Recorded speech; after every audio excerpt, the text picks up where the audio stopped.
You need to have a tribe in your home life. You need to have a tribe in your business life. So if that's a mentor, if that's business partners, collaboration is important. Every business I've ever done, I've worked with someone. Hey, this your boy Ty Corbett, host of the No Excuse podcast. We'd like to welcome you in, and if you want to learn more about staying motivated, staying tuned in, this is the place to be. Yo, welcome to the No Excuse podcast, where we talk about what it means to live life with no excuses. We are here to motivate, help with mindset, motivation, and all the things that we talk about to live life with no excuses. Today, we got a special guest in the building. Matter of fact, 3 special guests. They are the phenomenal, amazing, outstanding women of the 6888 Kitchen. I am happy to be able to introduce them. We've been trying to get them on our show for a while, and today is the day. So you guys get a treat. You get to learn from some of the best. So today, I would like to say welcome to the ladies of the 6888 Kitchen. Hey, how are y'all? So we are here. You guys have been doing phenomenal things in the community. You guys have been doing phenomenal things in your personal life, in your personal building. But the 3 of you are together, and you guys are doing something extraordinary, not only for our community, but for everybody who's in the food industry. So today, I want to start off by letting you guys introduce yourself, and we're going to start on the far end with Miss Jamaica White. Hi, everyone. My name is Jamaica White. I'm the Chief Operations Officer of the Old Taste Foundation and with the 6888 Kitchen. I'm Charlynda Scales. I'm the Executive Director of the Old Taste Foundation. Hello, my name is Debriah Rice, and I am the Executive Kitchen Manager for the 6888 Kitchen. Thank you. And I am happy to have them in the building with us. Today, let's start off by just telling us how this whole thing came to fruition. How did it come together? What made you guys want to do it here and in Dayton and our downtown hub, formerly known as the Arcade? Listen, this project, I'll just tell you off rip, it's divinely ordered. Yes. It's divinely ordered by God. He has orchestrated this entire thing. And about 4.5 years ago, we met. Jamaica and I already knew each other. We were working together. Mm-hmm. I have a catering company, Divine Catering and Events. Plug. That's right. And at the time, I had a small production kitchen. Mm-hmm. And we would rent that space. Mm-hmm. So we would rent it out to other food entrepreneurs who needed space, because as a catering company, I'm not there 24 hours a day. So we were able to rent that space out, and different companies came through our kitchen. Picnic, Illy's at one point was there, and we quickly began to outgrow the space. Yes. So we decided, let's get a larger kitchen so that we can grow and we can help more people. Mm-hmm. Well, we went to the Downtown Dayton Partnership, and when we met with them, they were like, they were showing us some spaces, but they said, hey, young man named Scott Murphy introduced us to Charlynda Scales. Mm-hmm. He said, do you know Charlynda? And we were like, no, I kept hearing her name. Mm-hmm. They like, it's this lady, and she does this consulting, and do you know her? And I'm like, no, I don't know her. Who is she? So shortly after that, though, Scott calls us like, hey, do you know Charlynda? We like, no. So he sets up this introduction. We meet in July of 2019. Wow. And the rest is really history. I mean, it's like after that meeting, we met her, and she sat at the whiteboard and just, casted this vision, and we kind of told her what we were doing as far as renting space. And from there, it just kind of went and just escalated and just went further and further and further. And we knew that it was a need in the city of Dayton. And that was even before COVID. Mm-hmm. So once COVID hit, it was really like, this is something that is really, really needed. Our food entrepreneurs are struggling. Mm-hmm. They don't have the resources. There's no commercial kitchen in the city of Dayton that people can rent. It's very expensive to put one together. Mm-hmm. So it's just kind of how it came together. It was like by a divinely ordered meeting that was put together, and we have been working on it ever since. And when I was introduced to this, I had no idea it was going to be this. Wow. But yeah, that's how we got together. So I hope I answered the question. Yeah, absolutely. And that is, like you said, divinely ordered. And I'm sure, and we'll get into this, I'm sure there were pitfalls. I'm sure there were roadblocks. But to sit here now, 4 or 5 years later, to say we are in this space, that was because you guys made no excuses. Y'all made no excuses to be great. So now kind of tell me, what are you guys doing with it? Like, why is it so important that our community has this kitchen? If you can kind of elaborate on that a little bit for us. Well, it really comes down to a couple things. If you look at a city and look at the growth of a city, commercial kitchen can do economic development for a city. Mm-hmm. And it's because small business drives the local economy. So we are servicing those small businesses that get often overlooked because we're in a hub of military and now we have Intel, all these people coming in with technology and stuff. But if you sit on the tourism board, like I sit on the tourism board, you know that food and beverage is what would be the key to growth. People want to know, where do you eat when you visit a city? So they could see from the day-to-day issues of a small business owner, they needed space. Small business owners were saying, we needed space. I am consulting them as they were trying to stay in business, and then after COVID, trying to not go out of business. And it really broke my heart to say there's nowhere for you to go. So if I look at the hierarchy of a food business, you start in your home. Most people will start in their home. And then the next step would be a commercial kitchen, and then you would go to maybe having manufactured. So I have a sauce, it's manufactured by someone. It's called co-packaging. And then if you get like Kraft Heinz level, then you become a manufacturer. But those guys are stuck right here. And that is something that we could all recognize from a different perspective, which I just love how all of our backgrounds came together perfectly to get the solution to this. So. Wow. No, that is phenomenal, and for our guests that's watching out here, they're laying the roadmap out. They're telling you some of the things that you need to do and why it's so significant and why it's so important. But this is all knowledge that you can learn from these ladies. I kind of want to go back just a little bit and kind of talk about your inspiration. What inspired you? Not only because, and correct me, you all are mothers, correct? All right. So to be a mother and to be a Black woman in corporate America, you guys are tapping corporate America and the resources that you need to build this, because this is, like you said, it's a large commercial kitchen. It expands worldwide eventually. But tell us what was the motivation behind it? Well, I'll talk to. I guess for me initially, it was when we first started. What motivated me was to expand this place for other entrepreneurs. I was not looking to do this at first. Okay. I did not know this was even possible. Okay. When I met Debriah and approached her about us partnering to expand Divine Catering, I was just really looking to grow a business. I like to grow a business. I was really looking to get into something, grow it, and to exit. That's what I like. I did not know that was going to turn into a long-term partnership. So when that happened and we saw that there were other food entrepreneurs that were looking for some, a place to grow, I said, oh, well, let's give them a place to grow. And when we started doing that, and we saw that there was a need like the arcade, that's when I realized, oh, we're about to create legacy. Yes. We're about to create something in the city that is going to create generational impact.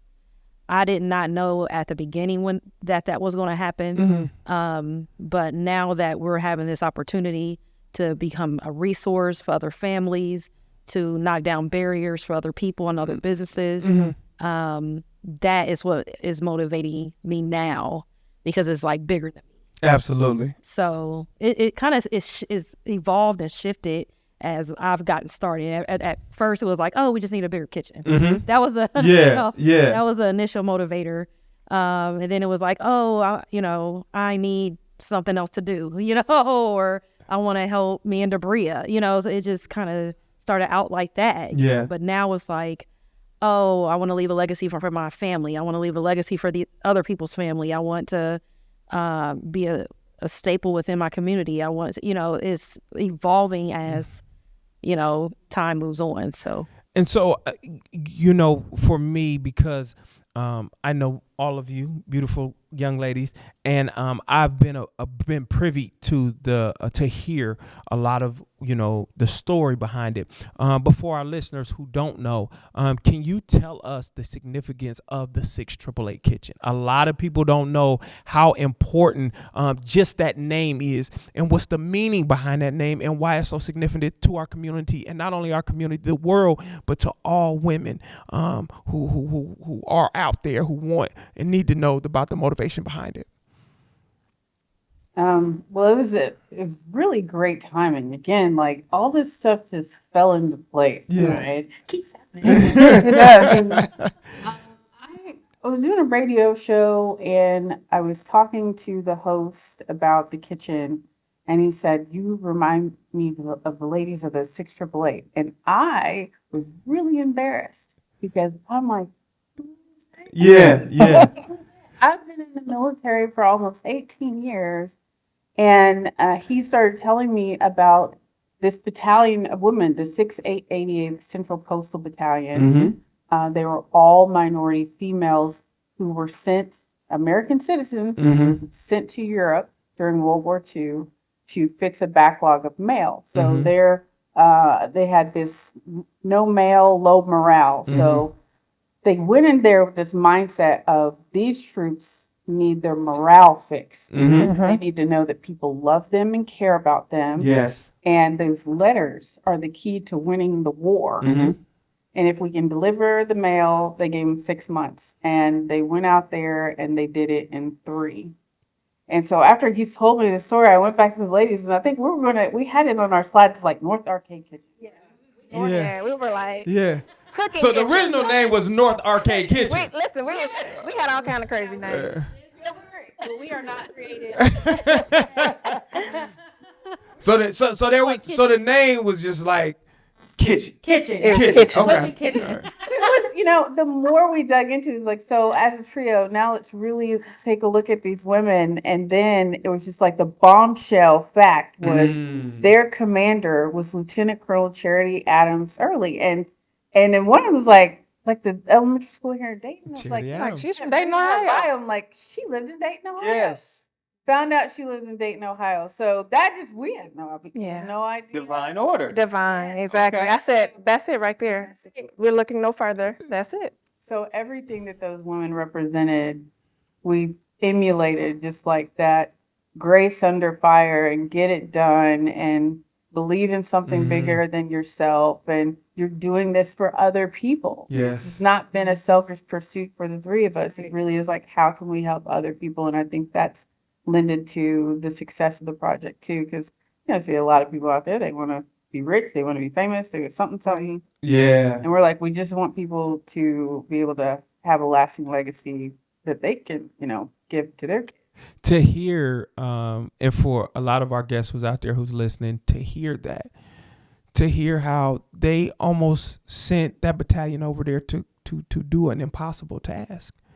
And they didn't make excuses. They went over there and not only accomplished what was set forth for them, but then created something even more phenomenal. And to hear that, it just solidifies what we do and what we want to see done for our community and what you ladies are doing. The things that you are bringing to not only our downtown Dayton, our community, and other entrepreneurs, because you guys are everywhere. I see y'all on everything. I listen, y'all think I'll be like, they on that too. So to have you here and be able to share with our guests exactly how you guys have went through this, how you created this space, and how you want to help others is really inspirational to so many. So I want to thank you for that. In addition to that, I want y'all to kind of talk to us about some of the trials and tribulations that you went through with this, because this is a major project, right?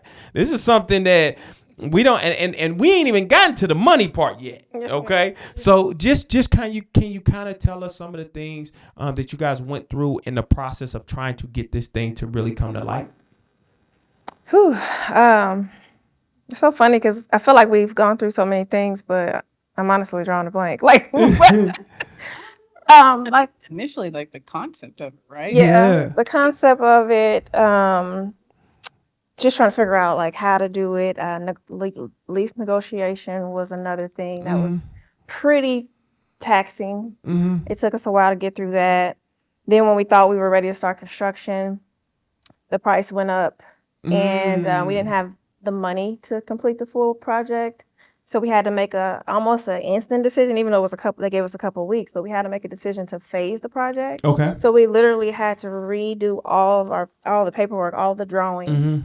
All of that had to be done over, and we had to make a decision. How do we phase this project when you initially thought everything was going to be done? There were just so many different things and decisions. Stuff would just pop up, and then you would think, okay, it's smooth sailing from here. Yeah. And the very next week, something else would happen. Wow. And so it's just been this roller coaster of emotions. We've been stretched. We've grown so much. It's just been a lot. COVID. Yeah. Oh yeah. Duh. We were in the middle of building it, and COVID happened. Yeah. Wow. Like, I think we were in the middle of trying to fundraise to get the initial funding to even build the project, and COVID happened to the point where I was like, well, I'm moving. Yeah. Like, I almost left. Wow. Because I said, well, we did our first pitch to get the initial funding, and COVID happened. And I'm like, well, Debriah, I guess it's probably not going to happen. I started looking at moving to Texas. Wow. And then I was like, well, I guess I'm going to move. And then December happened, and they were like, oh, we're going to get it. Yeah, just like pick back up. Yeah. It is like, Just all of a sudden. Yeah, Just all of a sudden. So divine order again. But, and then, of course, life happened. I mean, we are mothers, and we have families. And, I mean, we were looking at pictures today, and I said, I think we met in July. I think in August 2nd, my, father-in-law died. 4 days later, we're looking at a kitchen. Wow. Just stuff like not even realizing that timelines were happening like that. So I think we are constantly moving so much during this project. When we start looking at timelines, I don't think we realize like how much life is happening in between those things. Managing multiple things, because people forget we were entrepreneurs before we started this kitchen. Yes. We didn't stop being entrepreneurs because we were building a kitchen. Yeah. So you're running your first company, building a second company, going through COVID. When we met, I was pregnant. Yeah. I had a whole baby. During like the week COVID happened. Yeah. Wow. The first week of pandemic. And then, and keeping each other motivated throughout all that and saying like, if we just take one step forward, let's just focus on one step forward. Yeah, and dealing with the mental health that came with COVID, because if you were used to seeing your family and being around, and then having the world shut down, like all of that, so the trials and tribulations of just building a business and then being I was stuck at home with my kids. Yeah. So that's where I want to kind of tap into that, because we know, and as an entrepreneur and as a business owner myself, I know how taxing it can be mentally, how draining it can be mentally. So can you speak to us a little bit about the mental aspect of it? Some of the things mentally you had to do to help you get through. Like you said, it was COVID. You hadn't heard nothing. You were thinking about moving. You kind of just didn't know. You were in limbo a lot with this. And then all the trials and tribulations you faced in the process of getting there. How did it affect your mental capacity?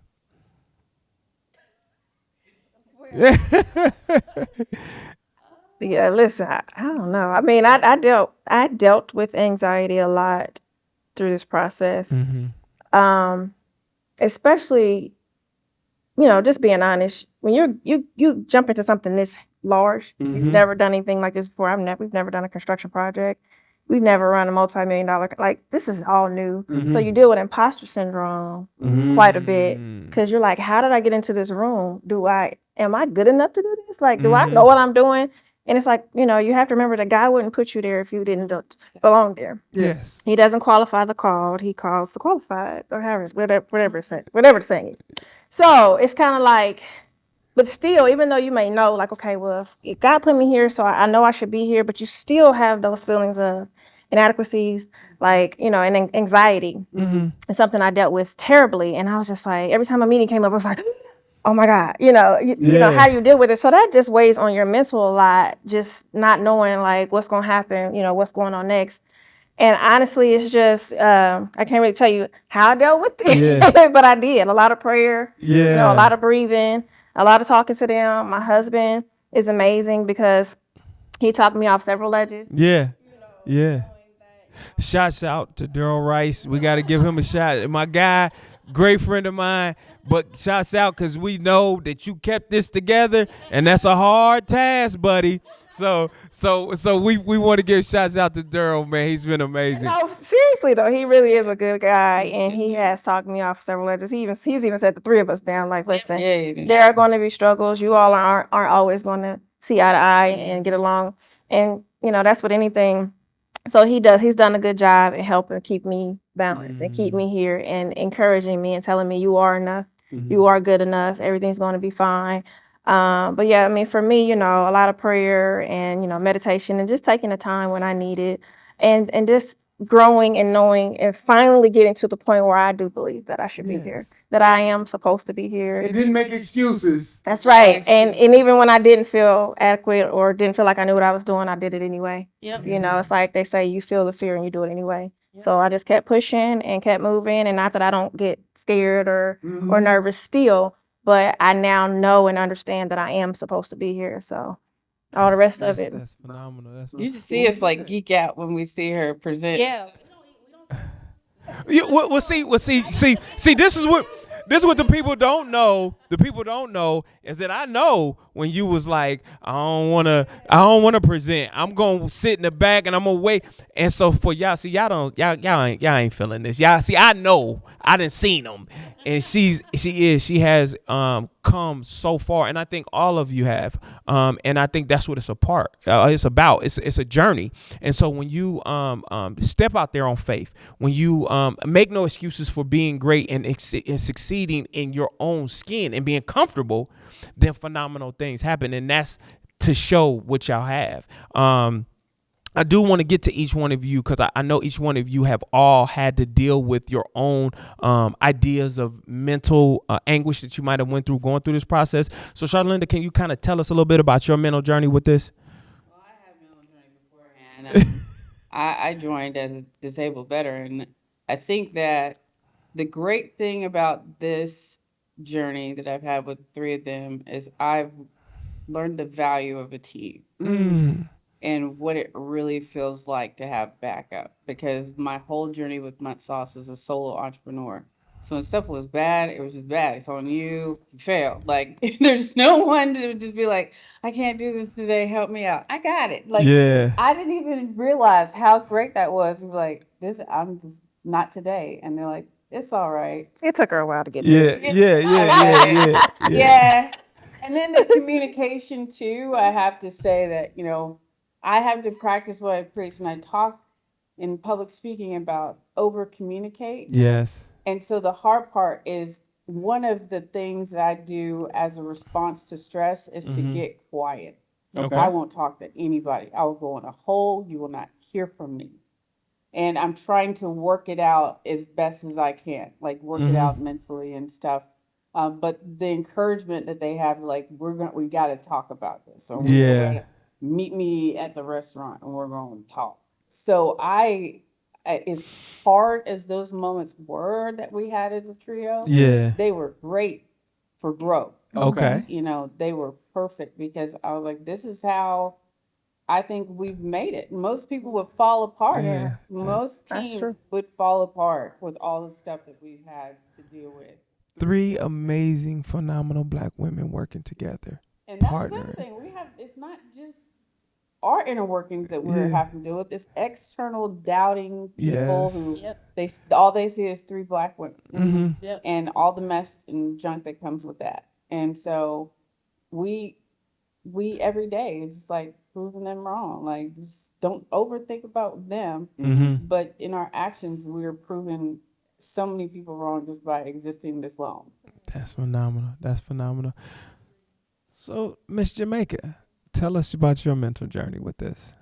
When I came into this, I was going through like a huge transition in my life. So I have a great support system.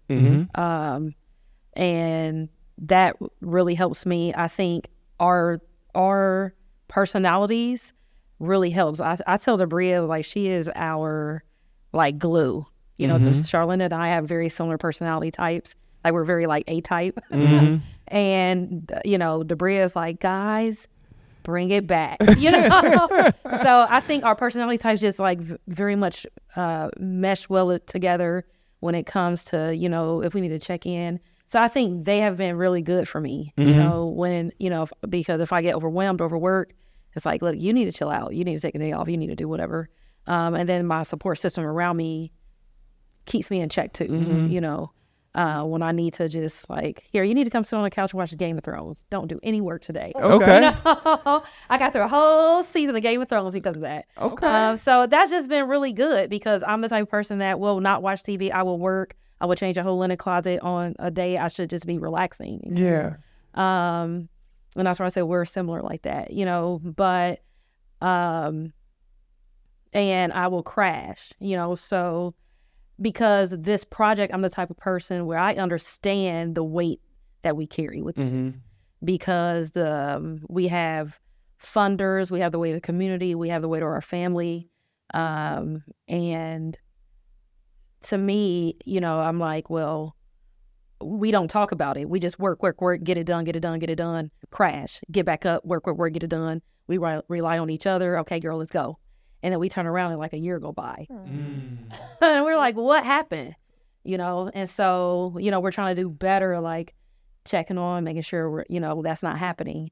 But we did that for like 3 years. You know, we're like, you know, we got, look, what is that? You know? To the point where, you know, there was a time, you know, just to give you an example, there was a time that we both had a very serious situation happening in the same week. Oh, like, wow. Back to back. And we had a pitch meeting that Saturday, and we were both like, we got to do the pitch meeting, and someone had to stop us. Like, y'all not doing that. Y'all not doing it. Like, someone had to make us not go.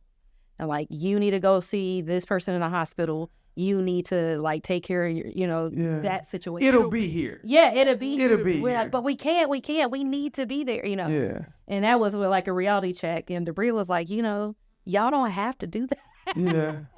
So, you know, just having to just get to the point where having to tell myself like, you know, it's okay to like relax or whatever. Yeah. That's big. That's really big. And you said something very important, and I want to go to that. You talked about the community.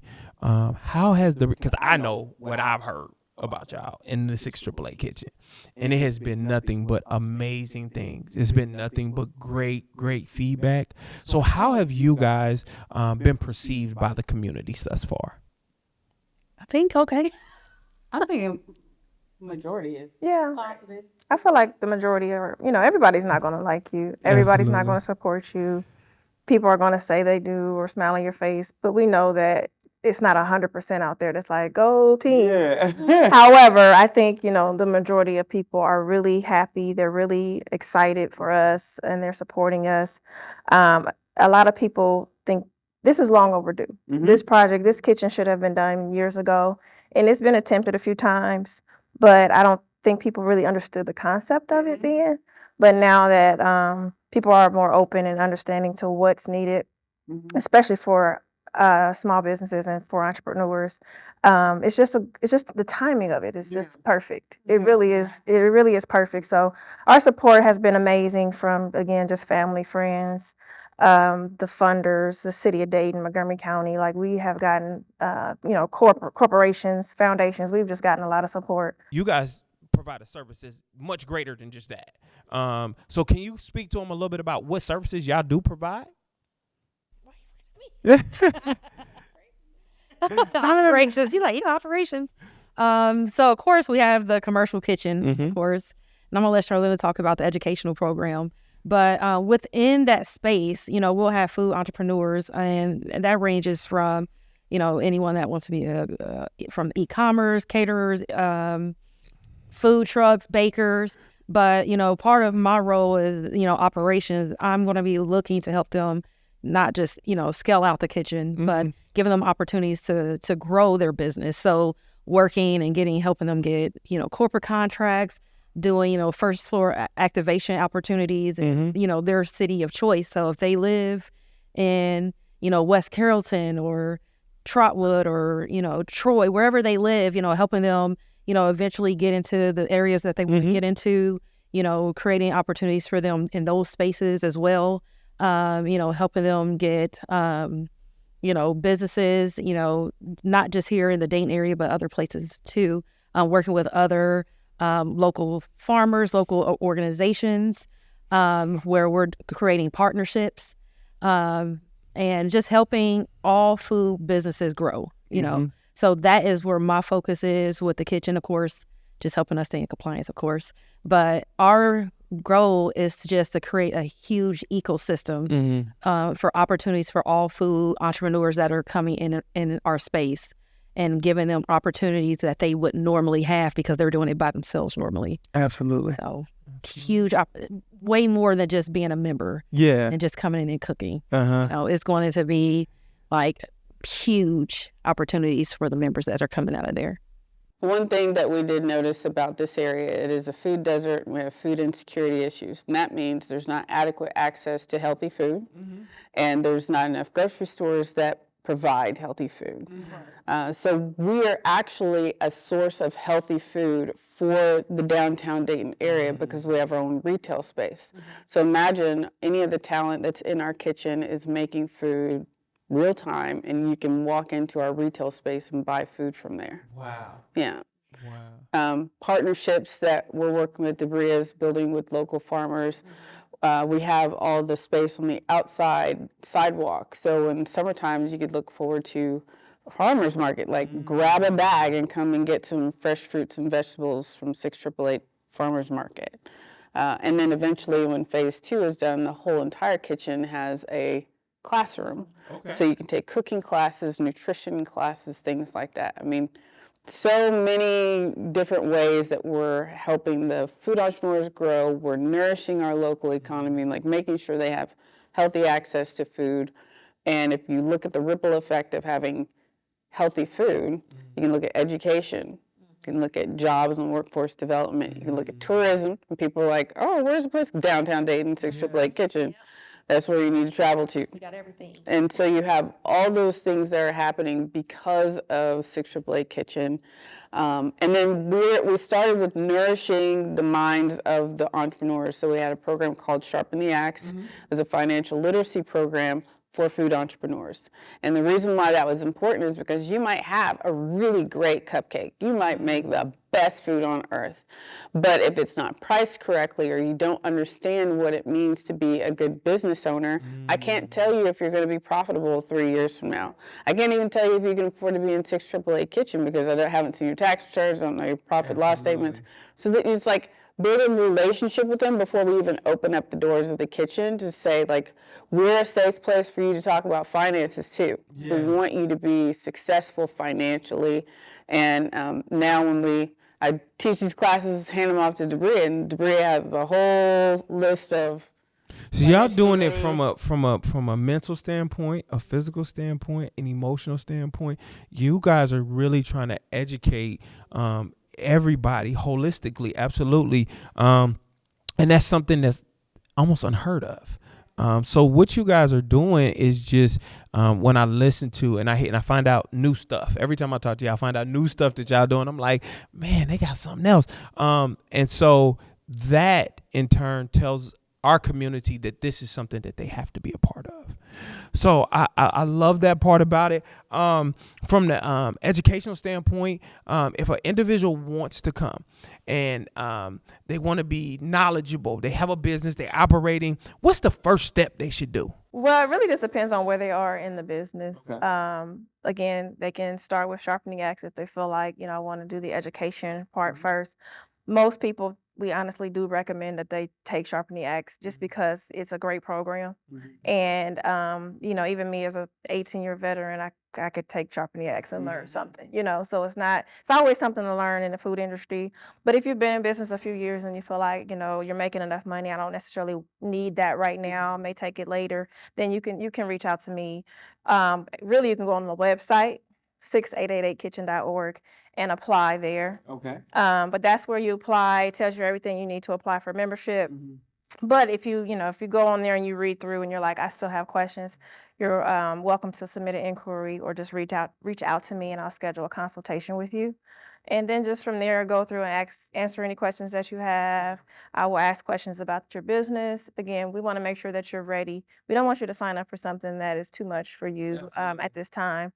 If you're ready to come in, then we just kind of go through those steps of getting you, onboarding and those types of things. But if it's something that you're not ready for, then again, we may get you to Charlynda so that she can help you get ready. Or we may refer you to one of the other great resources in Dayton. Could be the Greater West Dayton Incubator or Launch. There's a resource page on Launch Dayton's website that has all of the small business resources here in our area. So we definitely have all the connections that we need to make sure that you are successful. If it's something that we cannot help you with, then we will definitely refer you to, wherever you need to go. But the first step is the website. There it is. And then we go from there. website. So I want to touch on this because you just said it, and it's so valuable and vital that we utilize the resources that are out here. One of the major things that I hear all the time, and I'm sure you guys hear too, is that they don't know about the resources. So can you kind of speak to our listeners about what resources that you may have went through? What organizations helped you? What are some of the grants or opportunities or whatever you guys kind of to build to get to where you wanted to go? What are some of the resources and tools that you use that really helped you? From a business standpoint, and the reason why I love the fact that we're in the Dayton Arcade is like a hub of entrepreneurship. And if you haven't been here, there are organizations like Small Business Development Center here. Greater West Dayton Incubator has an office here. The Entrepreneur Center is all free mentorship for entrepreneurs. So you just walk in and say, this is my company, this is my issue. You'll get assigned a mentor, or you'll get enrolled in the class, and we'll make sure we take care of you. We love being here because we know that these are entrepreneurs as well who will need this. Another great organization is SCORE, score.org. They have free mentorship. Bunker Labs, if you're a veteran, is free mentorship for veterans. Aviatra is, I think, paid services, but they also provide a lot of great mentorship and resources.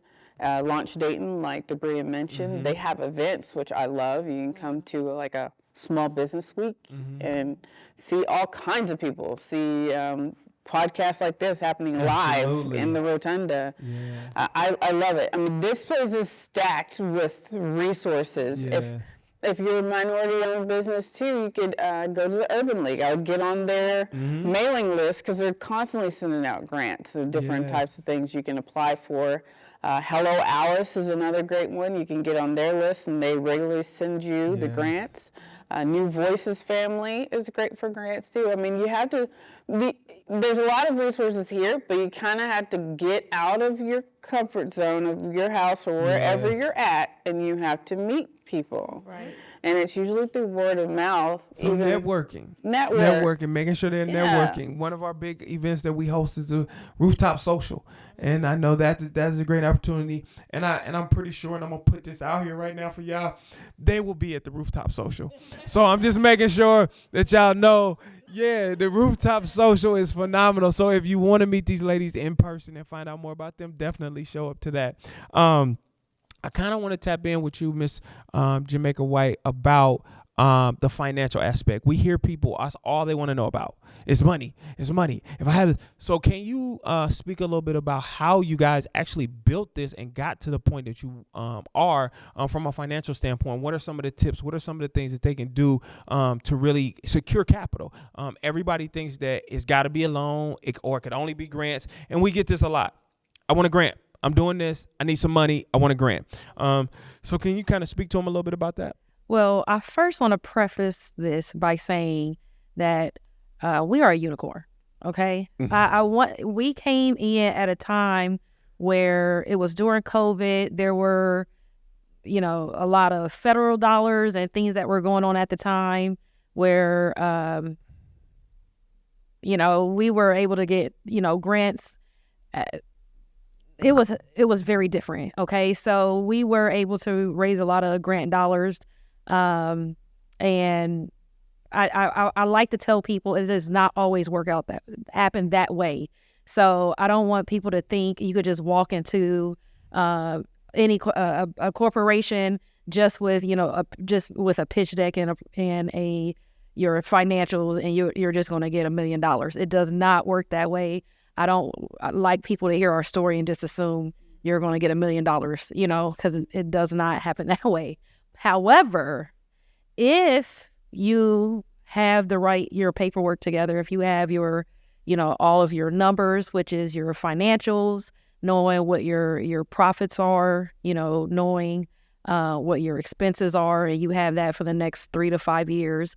If you know your business plan, if you can explain that thoroughly, and you do your market research, so you can, go into, organization and explain, why your business is sustainable and how is it comparable and why is it need in the marketplace, and you can support it with documentation, you have a better chance of getting a grant. You have a better chance of going to a bank and saying, this is why my business is a good idea. This is why I need, a $10,000 grant. This is what the money is going to be allocated for. And here is what I have done over the last 3 years in business. I've made $10,000, this past year, 2 years ago, and then I grew this much. Here's the documents to prove that. And that is how, in my personal experience, I've been able to secure funding before. In this business, when we were going in to go and pitch for our grants, we had a lot of support helping us write those grants. We had a grant writer to help us write 35. Yvette Kelly Fields helped us write 30, 40 page. Shouts out, Miss Yvette Kelly Fields. Yes. We got to give you, because without you, yes, flowers. We're posting, they're showing us on the news, and they're like, oh, we got $1 million grant for Fifth Third, and it sounds like great, but I don't know if that's really happening all the time. And we had a grant writer, and that we had a person help us do that. So I just want to make sure what I'm telling this is reality. Being coy about one thing though, because we have a nickname for her. Okay. We got to hear this. Y'all hear that this is an exclusive. We get the nickname. So give us that nickname. She's the VIP Whisperer. VIP Whisperer. Wow. Every time we have had a meeting with a bank, corporation, she always becomes the BFF of the president, not just like president. So yes. Okay, I've had some practice. Okay. So that's another thing too. I've had practice being in those situations, so that's another thing too. Relationships. She's really great at building relationships. In this business, and you have to be in any business really, but you're asking someone for $1 million. You want to have a good relationship. And y'all ain't just asked for 1 million; they asked for a lot of millions. We ain't gonna tell you the numbers, but they asked for a lot of millions. Yeah, but I've had practice. The first one of the first loans I asked for was when I went to go get the loans get the equipment for me and Debriah's business. That was at Right Pat. So so I had practice. That was 7 years ago. So I've had practice going into financial institutions, talking to, having imposter syndrome, having to have financials together, talking to people who don't look like me, asking for high dollar amounts, so once we got here, well, first of all, Charlynda tricked me. I didn't know I was going to Fifth Third asking for $1 million. Okay. I showed up to the meeting in sandals. The boxes, it's hard for them to tell you no. I mean, they can tell you no, yeah. But you had these shining, beautiful faces that checked all the boxes. They had all their ducks in a row. The pitch was amazing. So it was kind of like, let's bless these young ladies who are doing something amazing for the city of Dayton. And Fifth Third granted us with our first $1 million.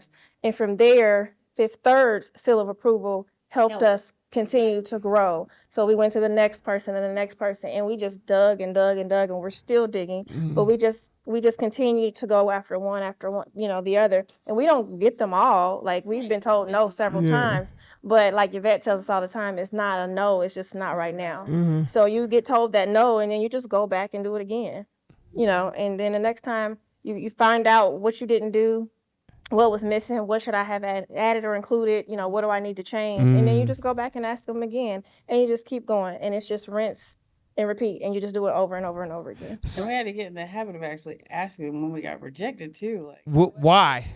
Yeah. So this is why we're here. This is why the No Excuse Podcast exists. A couple of things I want to share with you is just for you guys that are out there and listening. Listen to what they're telling you. They're saying, we went in there with our ducks in a row. We had our information. We had a hell of a team. We had everything that we needed. And sometimes we still got told no. But we didn't go in there unprepared. We didn't go in there without what we needed. We didn't go in there and say, oh, these are the qualifications. Well, I thought y'all wanted this. You have to go in there, and we got to stop making excuses for us going into places and asking for opportunities that we say we want, going in unprepared and saying they keeping something from us. They're stopping us from going, well, what did you do? Let's back up. Did you do everything you were supposed to do? So I'm so glad you brought up that point, because I see business owners every day. I see them tell me, well, I went here and they wouldn't give me this. Okay, well, where's the requirements? And then they give me the requirements. I'm like, do you have all this stuff? Well, I got half of it. Well, what did you expect them to do? So for us as a community, as a business owner, as a future entrepreneur, make sure you find these resources. Make sure you reach out to these mentors. Make sure you have your ducks in a row before you go in the bank and ask them for $1 million and say that they being racist. Well, what did you do? Did you do your part? And a no doesn't mean that a person or institution doesn't want to help you. It just means not right now. You may have to go back and do some more work to get yourself prepared to receive it, because we're not always prepared to receive it. We say we want it, but then when you receive it, are you really prepared for it? So you guys have been phenomenal in that. And so I thank you, and my hat's off to you, because we are out here as an entrepreneur, and you guys being entrepreneurs, really teaching our younger generation what it means to be successful. So with that said, I kind of want to go into some things. One, tell us see, we hear all the hard stuff. See, people don't want to talk about the good stuff. Tell us some of the good stuff that's been going on. What was good? What was your most enjoyable part about this? What were the fun times? What did y'all do that you like, man, I didn't know this was going to happen. I'm so excited about this. We had a lot of fun. You like, oh, no. I have to say, like, I love our board.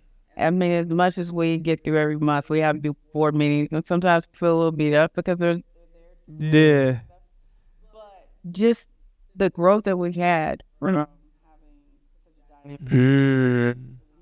Yes. But I mean, they're all just A-list tigers. Yeah. They're great, and they stretch us and they make us think. And I think that the credit, we have to also get credit for the growth of this. So how vital was that? Because I know the board, see, people don't understand that. Once again, we educating our community. How important and vital was it? Because especially with nonprofits, and I hear this all the time, is, I'm going to go get my cousin, and I'm going to go get my friend, and I'm going to go let's talk about that. Our team, and I'm not talking about just the board. I'm talking about the construction rep that I work with. The Yvette who helps us write our grants. There is no way I could have been the operations director and do the job that I do for the 688 kitchen and walk into the meetings that I walk into without the team that I have. Yes. Because I tell everyone all the time, like, I'm smart, but I'm not this smart. Yeah. You know what I mean? Like, I'm smart enough. I'm book smart. Yeah. But I'm not. They have polished me to be able to walk into the rooms that I walk into. Yes. If you would have asked me that, could I have run this construction project without that board and without the team members that I have a year ago? Yes. No. I'd have been like, I could, read some of the words on the construction project because of my background. Yes. But now I walk into those meetings, they don't even worry about the half the stuff I do now because they've trained us to run things efficiently. So it's vital. Like, I didn't even know anything about running a nonprofit. No. What advice would you give any, especially our Black women entrepreneurs, starting in the food industry or a business? What advice would you? And I want to go to each one of you. What advice would you give them?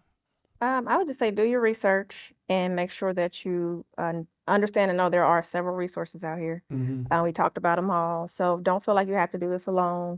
When I started, it wasn't that way. It's 18 years ago, and it just wasn't a lot of people, stepping out being entrepreneurs. Absolutely. And I just started kind of just something to do on the side, but I just didn't feel like there were a lot of resources.